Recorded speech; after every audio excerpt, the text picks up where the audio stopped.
Beberapa hari ini produksi air bersih di Kabupaten Muara Enim mengalami kekeruhan. Penyebabnya karena bahan baku air yang digunakan oleh PDAM Lematang Enim yang bersumber dari Sungai Enim dan Sungai Lematang yang kini kualitasnya keruh akibat curah hujan yang tinggi. Sehingga dengan hal tersebut proses produksi PDAM Lematang Enim akan harus benar-benar diperhatikan.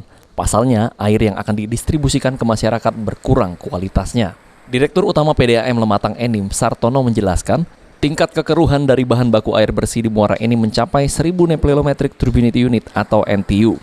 PDAM Lematang Enim sendiri harus lebih banyak melakukan proses produksi untuk menghasilkan air bersih berkualitas baik untuk masyarakat. Kan kita sudah ketahui bahwasannya sumber air baku kita tingkat kekeruhannya sudah mencapai 1000 ke atas. Itu gimana? Itu yang baru kami ketahui, terima kasih atas laporannya. Segera kami tindak sekarang. Sudah 35.000. Ini gimana Pak?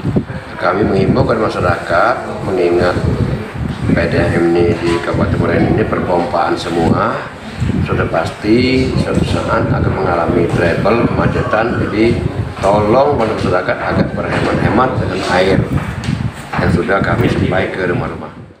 Jumlah pelanggan PDAM Lematang Enim sendiri mencapai 35.000, sehingga PDAM harus cepat memproduksi air bersih tiap harinya untuk memenuhi kebutuhan pelanggan di Kabupaten Muara Enim. Mardiansyah, PAL TV.